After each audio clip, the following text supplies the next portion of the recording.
I wish you peace. I wish you peace. The greatest gift that you can have. I wish you peace. I wish you peace. Inner peace, serene and calm. Inner peace all day long. The greatest gift that you can have. I wish you peace. I wish you peace. I wish you joy. I wish you joy. I wish you joy. I wish you joy. The greatest gift that you can have. I wish you joy. I wish you joy. Inner joy, serene and calm. Inner joy all day long. The greatest gift that you can have. I wish you joy. I wish you joy. I wish you power. I wish you power. I wish you power. I wish you power. The greatest gift that you can have. I wish you power. I wish you power. Inner power, serene and calm. Inner power all day long. The greatest gift that you can have. I wish you power. I wish you power. I wish you peace. I wish you peace. I wish you peace. I wish you peace. The greatest gift that you can have. I wish you peace. I wish you peace. Right. Thank you, guys.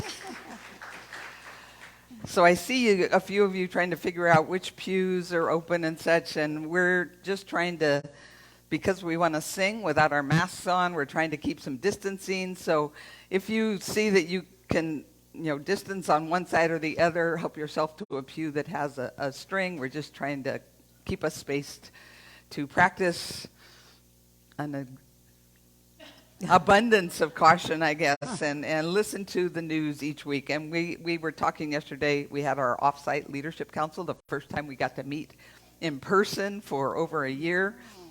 And we're paying attention still to some of the guidelines and such of whether they are going to start asking for masks indoors and such again. And we will keep you posted, and we're all going to hold the high watch that everybody does what they are supposed to do so we can just sort of squash this pandemic and reclaim our lives. So good morning. Good morning. Good morning. As an affirmation for peace in the Middle East and in solidarity with our Muslim and Jewish brothers and sisters, all of us, people of the book, we greet one another. Assalamu alaikum. Alaikum assalam. Peace be upon you. And upon you peace. Shalom alaikum. Alaikum shalom. So I'm Reverend Vicki Elder, and it's my joy and honor to welcome you to Unity of Monterey Bay on this beloved Sunday into a beloved community that we co-create with love and intention.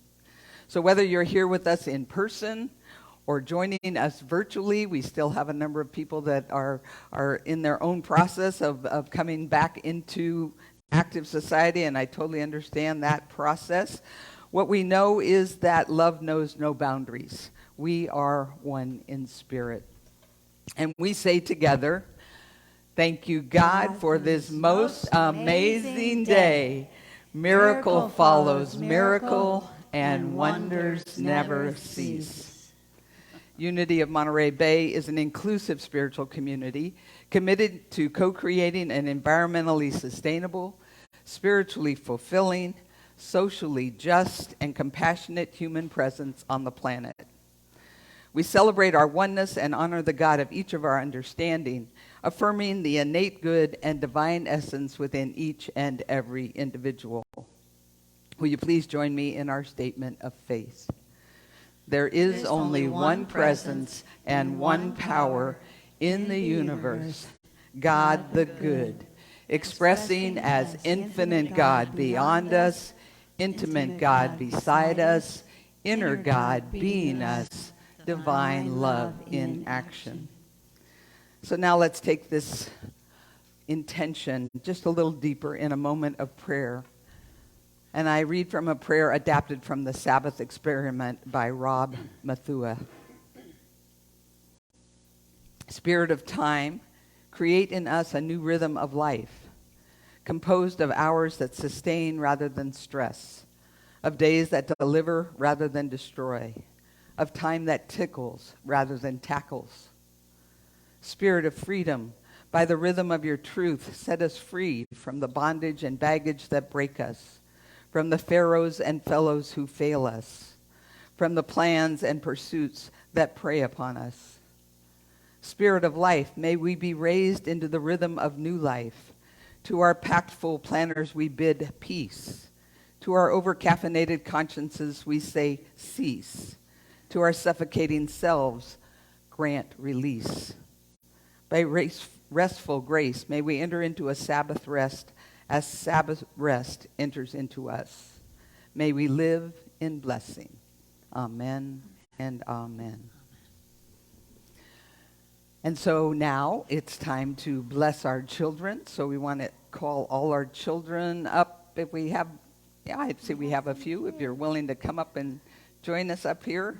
Anybody whose inner child is needing to be awakened, we invite you to also come up. Ariana, you're going to come up?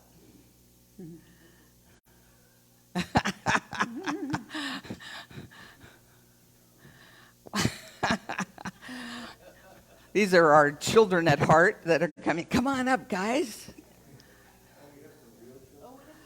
Do we do? Everybody needs their child. You know, the last time I saw you guys, your mom was carrying you, and now you're walking. That tells you how much time has gone by. So, Wow. Hello. there you go. Turn around, look at your mom. You can go back just in a minute. So we let these beautiful lights awaken that place in us of awe and wonder and possibility. We celebrate their curious minds and their open hearts. And so we join in our blessing. We love you. We bless you. We appreciate you just the way you are. This bright light of mine, I'm gonna let it shine. This bright light of mine, I'm gonna let it shine. This bright light of mine, I'm gonna let it shine. Let it shine, let it shine, let it shine.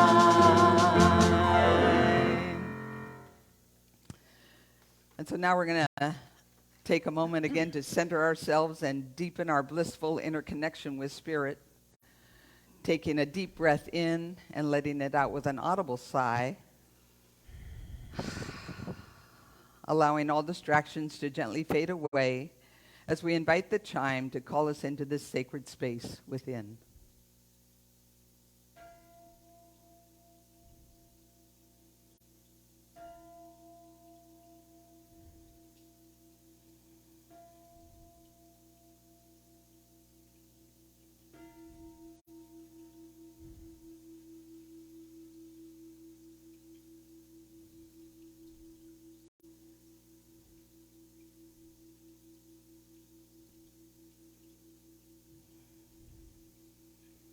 We ring the chime 4 times to call in the 4 directions and remind us of our interconnection with all of creation and with the sacred circle of life.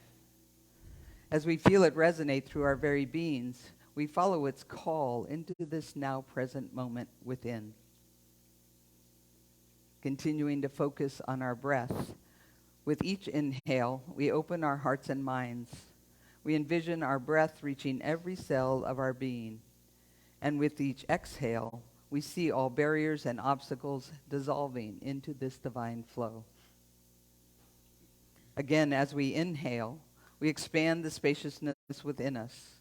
We move beyond the limitations and boundaries of our bodies. And as we exhale, we ground ourselves deep within Mother Earth and into our oneness with the universe. Finally, we breathe our awareness into the highest expression of love, light, peace, and joy that we can imagine as we experience a transforming wave of gratitude. And with a fullness of heart, we say yes to it all, embracing, claiming, and knowing the divine Christ Spirit expressing in, through, and as us. And with a final exhale, we say thank you, God. Now fully centered and transformed by the power of Spirit, we enter into our lesson and meditation time with today's daily word.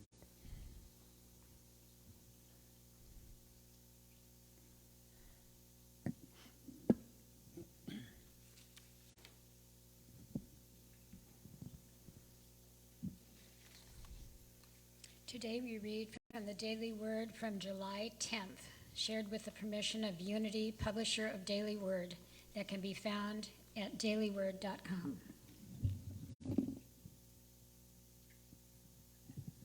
Thank you. I always need technical assistance. And today's word is rest. I invite you to allow my words to be your words. In the stillness of God's peace, I rest. Far from a luxury or indulgence, rest is an integral part of my life. Periods of rest help my body recoup from its toil and give my mind time and space to settle from stimulation and effort. My soul responds to my restful interludes by sinking deeply into the awareness of my oneness with God. In times of meditative stillness, I touch eternity and discern an absolute truth beyond my daily life. Any day and any time can be a Sabbath. I keep this time holy by bringing the awareness of God into my heart and soul. I am grateful for my restful interludes and cherish the moments I can bless my mind and body with wholehearted, intentional rest. And from Scripture, so God blessed the seventh day and hallowed it, because on it God rested from all the world that he had done in creation. All the world. That's from Genesis 2:3.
In witness to the wisdom of the many paths to the sacred, we read from 3 sacred traditions on this morning's topic, reclaiming our right to rest. From Buddhism, resting is a very important practice. We have to learn the art of resting. Resting is the first part of Buddhist meditation. You should allow your body and your mind to rest. Our mind as well as our body needs to rest. From Thich Nhat Hanh. From Judaism, By the seventh day, God had finished the work he had been doing. So on the seventh day, he rested from all his work. Then God blessed the seventh day and made it holy, because on it he rested from all the work of creating that he had done. Genesis 2:2-3. And from Christianity, come to me, all of you that are weary and are carrying heavy burdens, and I will give you rest. Matthew 11:28.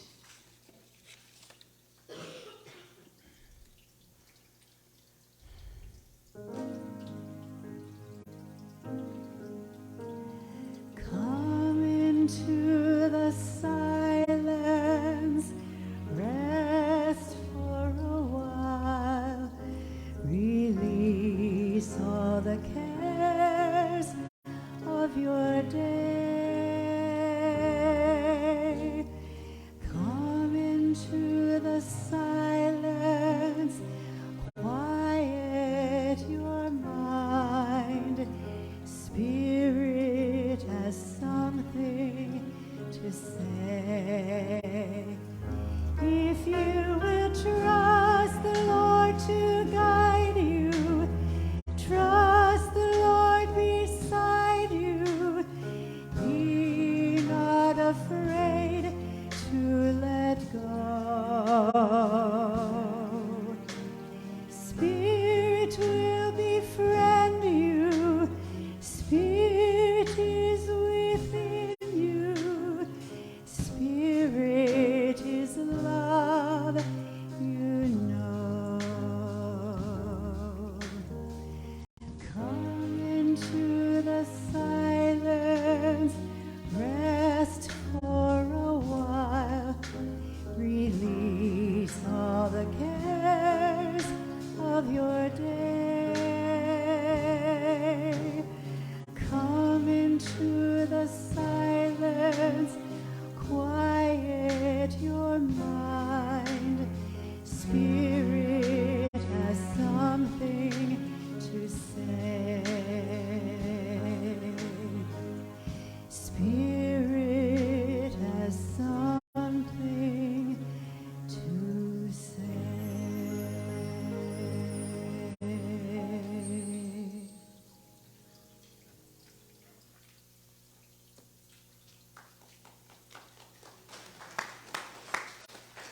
Thank you. That was lovely. Am I on? Yeah. Oh, you guys want to take a nap now? That kind of was like, oh. You were lulling us right off to La La Land right there. Well, how many of you are good at resting? Really? Okay, now wait. I'm not talking about sleeping. Okay, although sleeping can be a part of rest.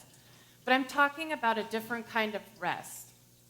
I'm talking about taking time, an extended amount of time, not just a few minutes, to have unproductive, unstructured time in which we really allow our minds and bodies and souls to rest. So, are you guys good at that? Okay. I know that I'm not. Sometimes I forced to rest. I'm just, conked out. But I know that I have trouble doing it. Okay, when I try to do it, all these things come up about, should I be doing this? I have a hard time giving myself permission, let's say, to rest and to have that unproductive time. Sometimes I notice that even when I'm supposedly resting, I feel like I should be getting something done, right? Like I should be meditating or listening to some sacred thing or something, like maximizing my time, right? When I'm supposed to be resting, which is kind of defeating the whole purpose of it. Well, as I have discovered in my own life, I don't know about you all, but when I'm not getting a lesson, or, when life is working a lesson on me, life gives it to me, whether I want it or not. And so life has been forcing me for many years to learn how to get better at resting. So when I was in my late 20s, I was diagnosed with an autoimmune disease of the thyroid called Hashimoto. It has a really cool name, but it's not such a cool thing. This is a chronic inflammatory process which causes me to be severely hypothyroid, meaning low metabolism, chronic fatigue and exhaustion, muscle pain and weakness, hair loss, depression, weight gain. It's a whole bunch of things that can go along with it. So I was diagnosed in my sort of mid to late 20s, and for the first decade or so, it didn't really bother me. I was kind of like, oh yeah, I have this thing, but I just take the medication and I'm fine. I'm fine. It's all fine, right? And I just went about my life, you know. And when I was a young mom and I had a small child, I had quite a bit of energy. I did a lot of things. I homeschooled my son. I took him to all of his, you know, weekly therapy and enrichment activities. I worked multiple part-time jobs. I was involved in a special needs mom support group, and I was participating regularly in church. But as I got older, and as my son got older, and those years of single motherhood of a developmentally disabled child began to accumulate and pile up on me, I began to get more and more tired. Sometimes I'm not sure how much of it is due to my age, being older now, how much of it is due to having raised a special needs child, continuing to raise a special needs child, or how much of it is the autoimmune disease that I have. But I find that I just can't go and do all the things like I used to do. I have fought it every step of the way, trying to remain super productive, trying to stay ahead of the aging process. I work out 6 days a week. I still have a part-time job in addition to ministry. I'm still a 24/7 caregiver for my son. I do a weekly radio show. And I've recently begun working on a metaphysical Bible interpretation project with some other Unity ministers. I say yes to pretty much every request made of me, probably sometimes when I shouldn't. But every day it gets harder and harder for me to maintain my former pace of life. And some days I just plain can't do it. Many of you probably know this or don't know this, I don't know, but I take naps every afternoon. I have for many years. And sometimes when my autoimmune disease is flared up, I take 2 naps.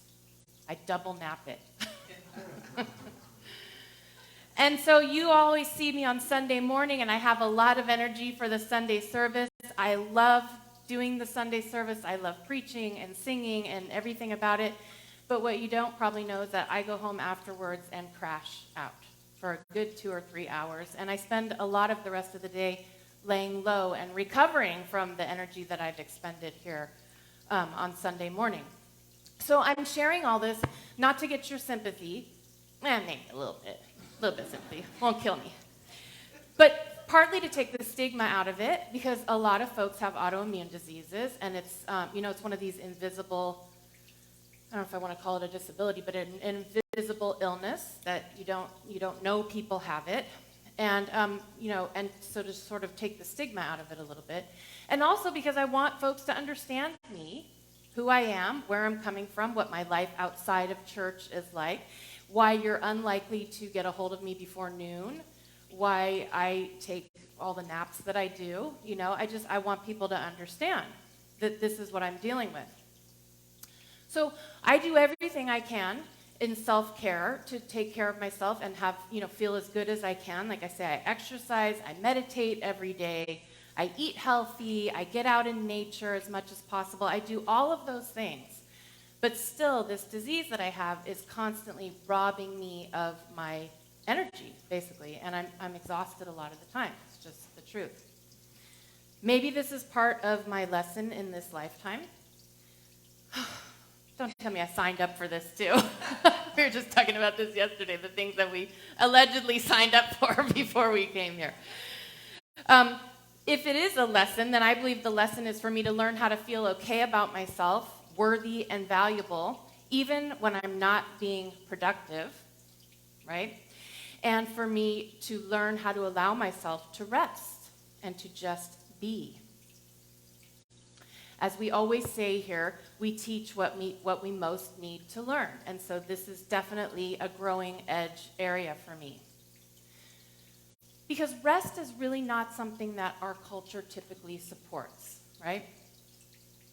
It can often feel like we don't have a right to take time to ourselves or to refrain from being available to texts, phone calls, emails for a period of time, or to just rest and be unproductive.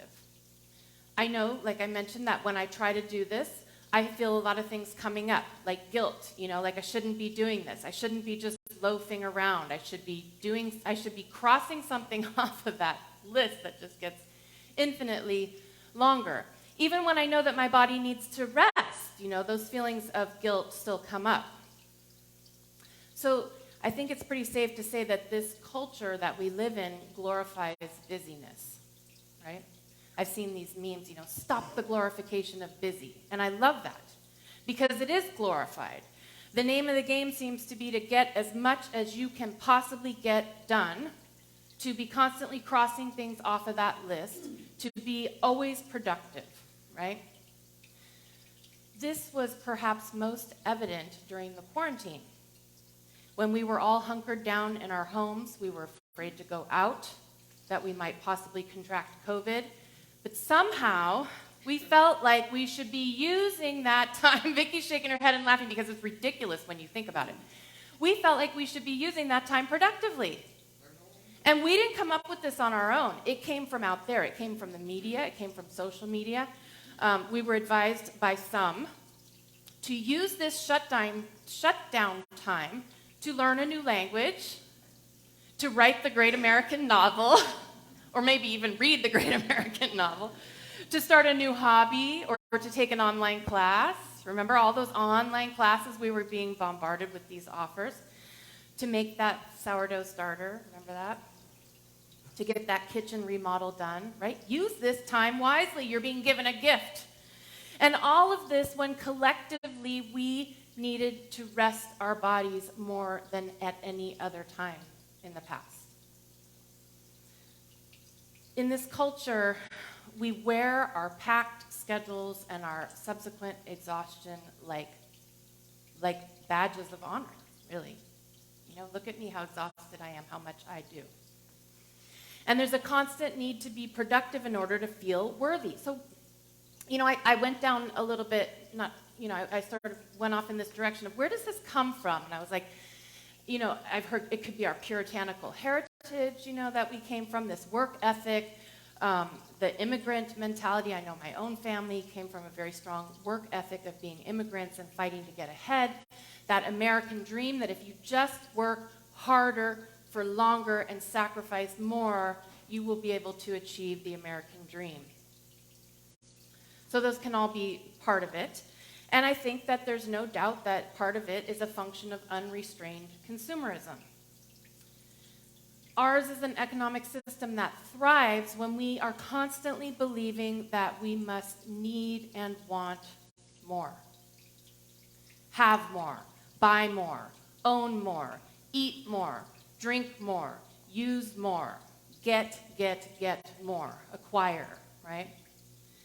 Now, I'm not saying the whole system is inherently bad, necessarily, but I think it's safe to say that we have all collectively gotten caught up in it, and so caught up in it that we don't even realize how ingrained it is, and we don't even realize the consequences and how we are suffering from it. What do I mean when I say we're suffering from it? I mean, we can look around and we can easily see the rampant stress and fatigue and exhaustion and all of the medical diagnoses and issues that come along with that. Anxiety, depression, chronic fatigue, these autoimmune diseases that so many of us have.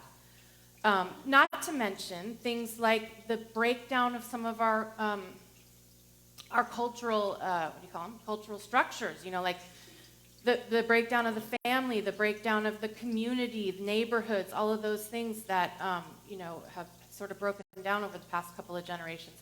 Extremely high rates of depression, etc. So these ideas that our culture teaches us that there's never enough, that we must always want and need more, and that we are only as valuable as we are productive, okay? These things are not truths. no matter how much we hear them, they are not truths. They are powerful ideas that we have collectively absorbed from the culture. What that means is that we can choose to reject them, but it's hard. We can choose to begin to unlearn them. So how do we do that? There's a lot of different ways, but what I'm going to be talking about today is a Sabbath practice. But what is Sabbath? It sort of sounds like something we remember from Sunday school, right? We know it comes from the Bible, we're not exactly sure. So we're going to look at what this idea of a Sabbath or a rest day, where it came from, and how we can use it. In the book that I used as I was developing this talk, the author, Walter Brueggemann, and the book is called Sabbath as Reststance, he points out that Christians so often forget the Jewish roots and context of practices that we inherited from the Jewish tradition, like the Sabbath.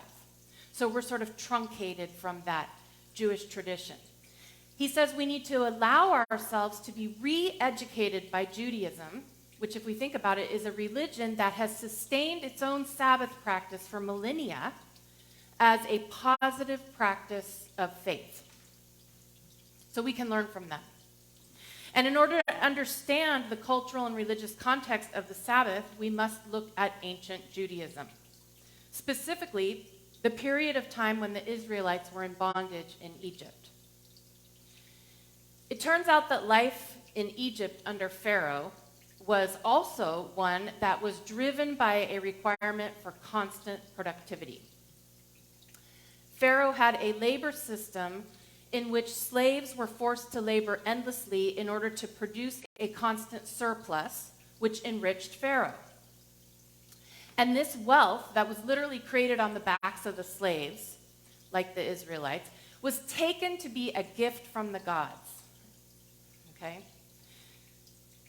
And so, in this system, there was no Sabbath. There was no rest days for these slaves who had to work constantly to meet Pharaoh's demands. It was a relentless schedule of production. And the worst thing is it was legitimized by being, ordained by the gods. I hope the parallels of an exploitative economic system that is endorsed by a culture's religion are not lost on you. Just saying. Okay, so into this social, economic, and religious landscape enters the God of the Israelites, the God of Moses, the God of the burning bush in Exodus. And this God, unlike the Egyptian gods, hears the cries of his people, the Israelite slaves, and resolves to liberate them. So he appoints Moses to lead the Jews up out of Egypt and out of bondage. And this is the epic story that is told in the book of Exodus, and which is the foundation of the Jewish religious identity. After leading the slaves out, the Israelites out of Egypt, Moses is given the 10 Commandments, which declare that this new God of Israel is different from the Egyptian gods. Rather than a God who legitimizes an exploitative system, this God is one of mercy, of steadfast love, and of faithfulness to his people. And it is a God that enters into a covenant of faith and fidelity with the people. So, as we read the Bible, we see that this new God is revealed as one of relationship to the people, rather than of commodity. Whereas the Egyptian gods demanded productivity, this God now introduces the concept of rest in the 4th commandment, which is to honor the Sabbath and keep it holy. Not only does this God prescribe rest in the form of the commandment, he acts it out in the creation story, in which he works for 6 days to create the earth and the heavens and everything in them, and on the 7th day he rests. So this is an allegory, right? And it's meant to show us the pattern for our lives, that a balanced life is one in which there are periods of work followed by periods of rest. Now, this may seem obvious to us, but it was a new concept at the time. Like I say, there was no rest under the Pharaoh. And the cultures of the Near East at that time had nothing like this. They had no concept of a rest day, of a Sabbath day. And they probably wouldn't if it weren't for the Jews' contribution of the Sabbath to the world. And so understanding this historical context can help us to appreciate how revolutionary that Jewish idea of a Sabbath really was. And we can come to see it not as we may have come to see it in the past, as one of those rigid laws that we're supposed to follow, right? So seeing it not as a law to be followed, but as a gift that was given to the Israelites during the Exodus by this God who loves them and desires to enter into relationship with them. And in turn, the Jewish people have given this precious gift of the Sabbath to all of humanity. So in this context, we begin to see the Sabbath as an act of liberation, of emancipation from slavery, both figurative and literal slavery. Unfortunately, as with many of the Jewish practices that were carried on by the Christians, the original context of how, what that meant to those people to have that has been largely lost, or was largely lost by the Christians. And by the time Jesus arrives on the scene, even the Jews themselves had begun to see the Sabbath as more of a strict law to be followed and obeyed, rather than a gift of liberation and emancipation given to them by God. This is why Jesus, when he's being called out by the Pharisees for healing people on the Sabbath, delivers this statement: the Sabbath is made for man, not man for the Sabbath. Because Jesus understood the spirit of the law, the true purpose of the Sabbath. So what is that true purpose, and how do we keep a Sabbath? Well, the commandment states that we are to remember the Sabbath and keep it holy. Again, the meaning of some of these words, it has been lost, right? In this case, holy is to set something apart. Because remember, back then the world was seen in terms of the profane and the sacred, or the holy. So holy is something that was set aside for special use. And so the Sabbath is a time set apart for special use. It's supposed to be different than the rest of the time. It's a time for rest, a time for community, a time for spiritual practice. It is a time not to be productive, right, but to just be. Well, no sermon of mine would be complete without a Richard Rohr quote. So Father Rohr says, Sabbath might be saying that at least 1/7 of life, God, when you think of it, at least 1/7, 1 day out of 7, must be about non-performance and non-egocentric pursuit, or we forget our life's purpose. We think that we're here to work, pay our bills, and die, right? That's the cycle we get caught up in. And if we don't take that time set aside, we can forget what we're really here for. And so in this way, the Sabbath is a time out, a chance to remember our true nature as spiritual beings, and a time set aside to engage in things that don't involve performance, production, or egocentric pursuits. During this Sabbath, this day of rest, we have an opportunity to practice placing our own self-value and self-worth in something other than our productivity. It's easier said than done. It's a time for us to practice feeling worthy, not for doing something or making something or acquiring something or consuming something, but to practice feeling worthy just for being. And we are to rest. But in this case, rest also means a break from our normal routine, a break from the striving, planning, being productive, from doing things that have a specific purpose.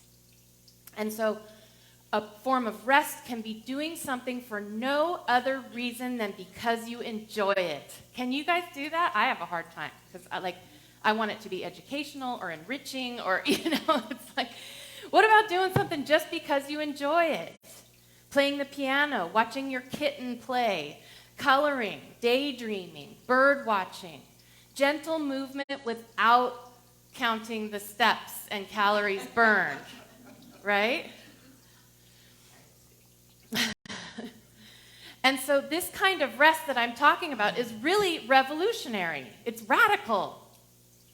This non-doing, this non-productivity is countercultural.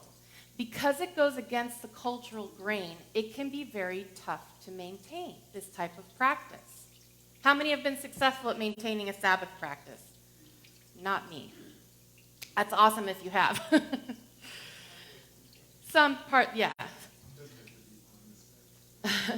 And so as we try this out and we try to do this, it can be hard for us to maintain if we are, it can make us uncomfortable and make it hard to maintain if we are used to deriving our sense of meaning and purpose and value from our productivity.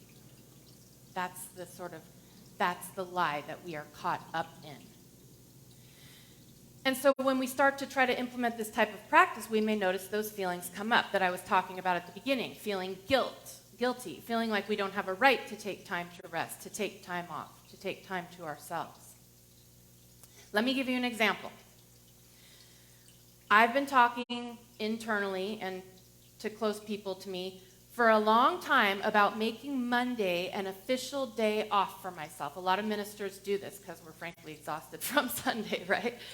But it's kind of, it could be any day, but Monday is a day that a lot of ministers choose, and they keep it as a boundary that they don't have meetings those days, they don't return emails or texts those days. That is their day of rest. So I've been talking about this to myself for a long time, but I find that I have trouble actually doing it, actually practicing it. Because the feelings that come up are just what I was talking about, like, oh, I don't really have a right to set that boundary. Oh, what will people think if I don't return that text or call right away? What if I miss something? I'm always afraid I'm going to miss something, if I'm not like right in there, and or I'll upset people, or people won't think that I'm committed enough to ministry if I dare to take an entire day to myself. All these things come up for me, and you may find as you try to implement rest practices that some of those same types of feelings come up for you, because we have a culture that tells us that we are supposed to be available to one another now. This was not true even a generation ago, right? Now we are supposed to be available to one another 24/7 by text, email, social media, whatever. So on the one hand, this is super convenient, right? Because we just fire off texts and it's really easy to stay in touch with one another. On the other hand, we have sort of enslaved ourselves to a new master. Where's the phone? Hold it up. Right? The master of being available 24/7. I saw this thing on Facebook the other day that said, you do not have to get back to people immediately. You are not required to answer your phone at all hours. You do not have to answer every text that came in. And I went, I don't? Because that's sort of the culture. And when people talk like that, we're like, whoa, what are you talking about? And so a Sabbath practice can involve such things as turning off electronic devices. I'm not even saying I do it, because I don't. It's banging around in my mind as something that I might want to consider doing, Turning off, disconnecting, not refusing, saying no to being constantly plugged in, day and night, And so we can set aside times that we agree, that we commit to ourselves, that we're not going to check email, we're not going to return things. People can wait. The world will not end. Unless it's an emergency, people can wait. These practices that go against the cultural norms are very difficult, but this is something that we can support one another in doing, right? So for example, when you see that someone is trying to set a boundary like that, you might have different thoughts about it. I know sometimes I might get angry because how dare they set a boundary when I can't do it for myself, right? But when we see someone trying to do that, we can support them in that. We can vow not to question them, but just support them and allow them to set that boundary and congratulate them. Okay, but the Sabbath is not just about rest. It's also about time dedicated to spiritual endeavors, time dedicated to God, to being in relationship with the divine, and to building and nurturing that relationship. And so in this context, Sunday church attendance can be seen as a spiritual discipline that is part of keeping a Sabbath practice. Attending church together becomes a way that we support one another in keeping a Sabbath practice, because what we're saying is this whole first part of Sunday belongs to spiritual matters, belongs to my own spiritual enrichment, to being part of a spiritual community, to setting aside that time for God, for spirit. And so when we do this, we are forging and strengthening our interpersonal bonds and engaging in spiritual exploration and questioning and contemplation. And, we come together for worship and praise and music and joy and celebration. So when we are participating in Sunday service and listening to a lesson, we're engaging in our own and others' spiritual learning and growth, right? When we hang out afterwards and we're having fellowship, like last week, those snacks brought all the chicks to the yard, or however that goes. Everybody was hanging around the table. I was like, wow, all we got to do is put out a few hors d'oeuvres and they will come. But when we do that, we're not just hanging out wasting time on Sunday, right? We are strengthening those bonds of community. We're strengthening those interpersonal bonds that are so important to us, and we found out this past year and a half just how important they are. When we have potlucks, we're engaging in the sacred act of breaking bread together, of sharing a common meal, a tradition that is largely lost in our culture today. And when we go home later, like I will, and take a nap, or read a book, or do some light gardening, or whatever it is, we are engaging in sacred rest. All of these things are an important part of a Sabbath practice. And when we take part in them, we are proactively saying no to this culture of 24/7, of constant productivity, of obsession with performance and doing. We're saying no to that glorification of busy.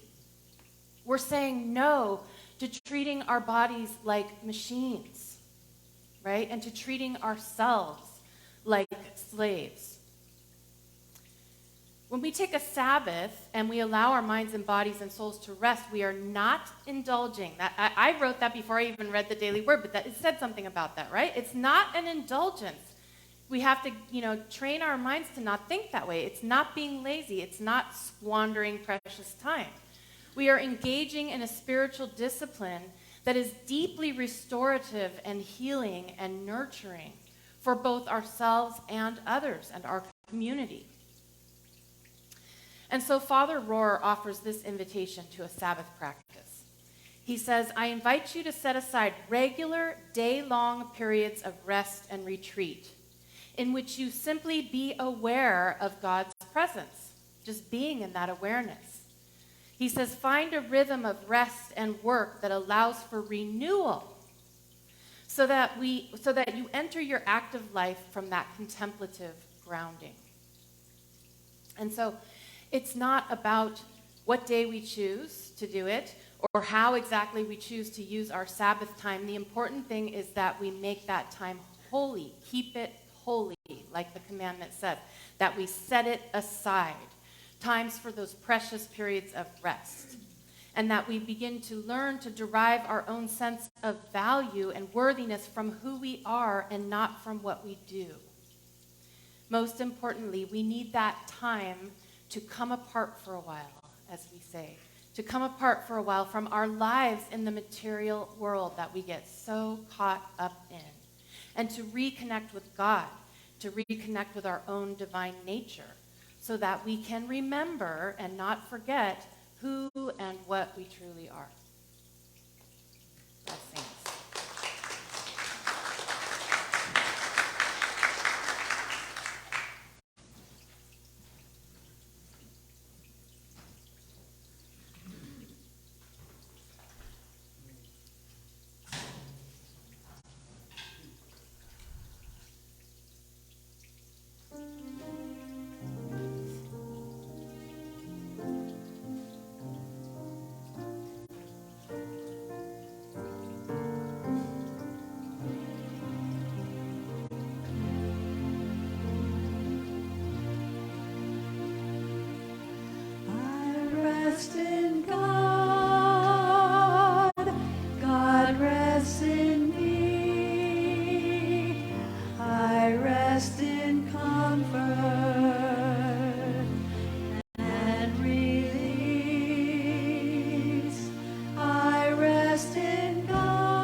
So we have an opportunity now to rest in that comfort and that peace of God. So just bringing your awareness to this now moment and letting go of the distractions of the outer. Finding your breath now and just following it gently as you inhale and exhale.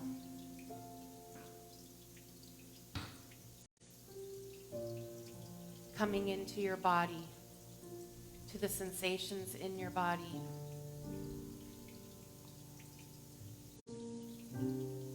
Feeling the support beneath you. The way you are held up and supported and embraced. As you continue to breathe in slowly and breathe out.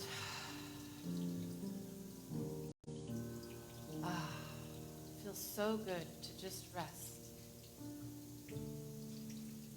To just have these few minutes of quiet in which we can remember that we are human beings and not human doings.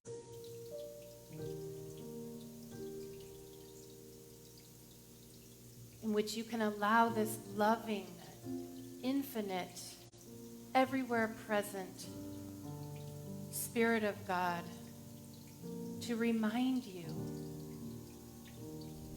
that your value lies in your inherent worth as a child of God.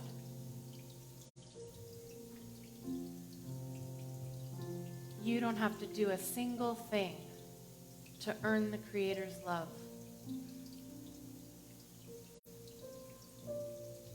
It is okay for you to rest.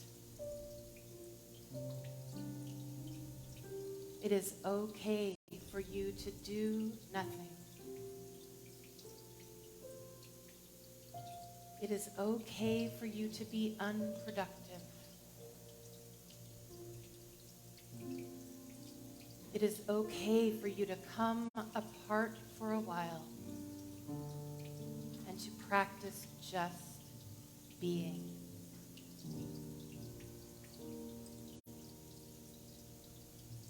So allow yourself now to be in this moment of Sabbath, of sacred rest, this holy, holy time set aside for us to reconnect with God and with the truth of who we are. I invite you to just rest in that presence of God for a few moments in the silence.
So as we prepare now to bring this time to a close, let us give thanks for this time of sacred rest.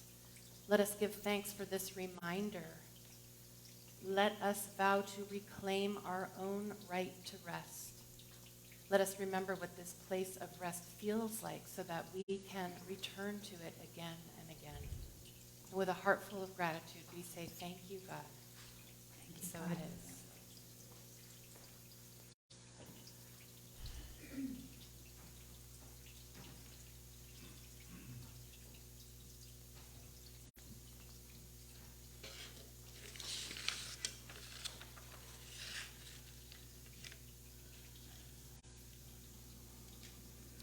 Unity of Monterey Bay is the collective consciousness and commitment of all of us who give of our time, treasure, and talent.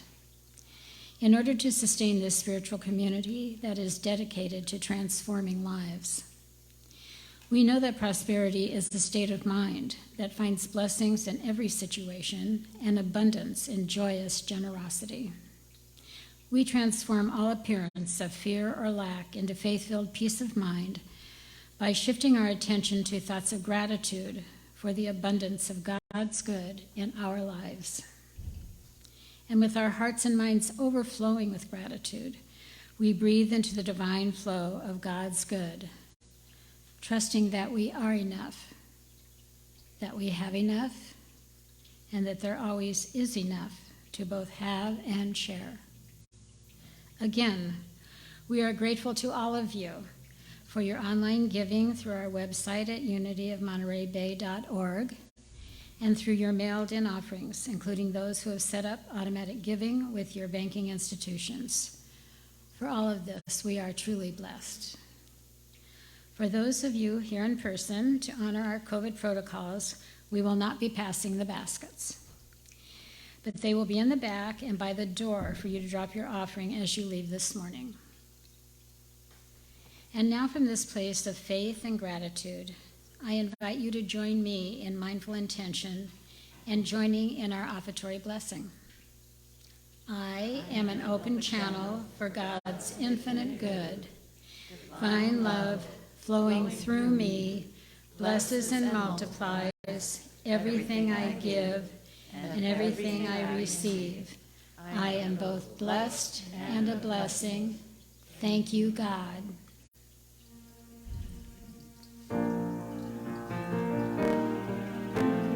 Blessed always, blessed always, for the arms of God surround us. Let our joy be so triumphant that we rest in God and say amen. Blessed always,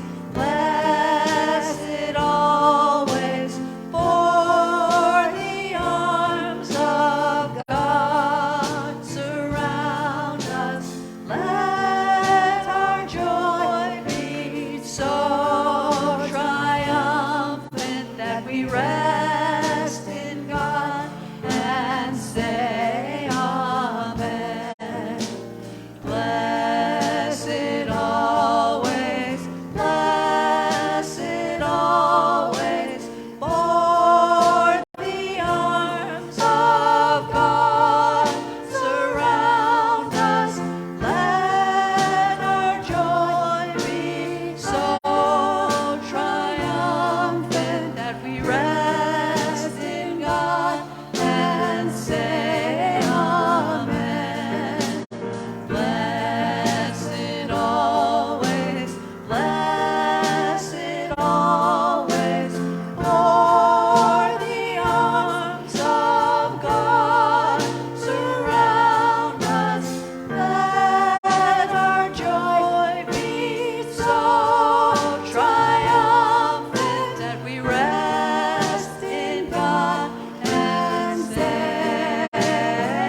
Richard Burdick for that song.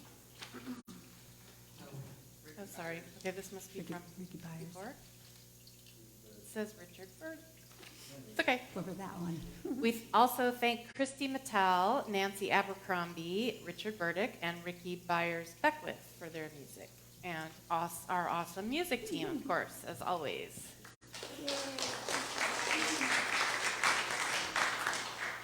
So be sure to check your e-blast for all of our upcoming activities. We've got a lot of things. I mean, we're back, right? We're back. And we've got a lot of things coming up. I wanted to just make a note of a couple of things because they're new. Jan Austin is going to be having one of her murder mystery dinners. How many people have done one of those? It's fun. So this is going to be coming up pretty quickly. It's July 31st. And it's going to be at, over there where Jan lives. You'll get the details when you sign up. There are only 6 spots, so if you're interested, make sure you sign up for that right away, and it is $25. And you sign up at, it's on there? Okay, so Unity Fundraisers at Gmail is a dedicated email, that we're using for signing up, so that's the way to sign up. And I also wanted to remind you that our banquet is coming up very quickly, right? Only 2 months away. And we need to get sort of an estimated head count so that we can start planning. So we're asking folks if you would please sign up if you intend to go to the banquet, either in the bookstore or by emailing that email. You don't have to pay yet, but just show us your intention to be there so we can start to get an idea, right? And it's a roaring 20s, so get your flapper costumes ready. Also, and this is for the kiddos, just to let you know if there are kids in your life that you think might enjoy our children's church, Nicole is going to be starting a Harry Potter series that Vicki designed way back in the day. Going to give that a try, and we're going to kick it off with a movie night next Friday night. So I'm not going to give you all the details here because it'll be in the e-blast, but if you have kids that you think would enjoy that, I think we're going to literally go back and watch the first one and start from the beginning and have some popcorn and maybe pizza and stuff like that. So the details will be in your e-blast, but we're hoping that we can get a few kids to come out and sort of reinvigorate that whole thing. So that should be fun. As we bring our service to a close now, we want to let you know how grateful we are that you've chosen to come and share this hour with us here this morning, whether you are here in person or virtually, and we hope we've made you feel at home in our Unity of Monterey Bay community. And we want you to know that wherever you are on your spiritual journey, you are welcome here. Our prayer chaplains are always praying and holding the high watch for our community. So if you have prayer requests, you can drop them in the little wooden box over by the door. There are prayer slips in your pews, or you can submit prayer requests on our website. And we have prayer chaplains on duty again, and today it is Jan and Molly. Jan and Molly, and they're holding up their hands. So Jan and Molly are available to pray with you after the service if you have prayer requests or prayer needs. And that's it. We're ready to form our closing circle for our prayer for protection and our peace song. Whoa.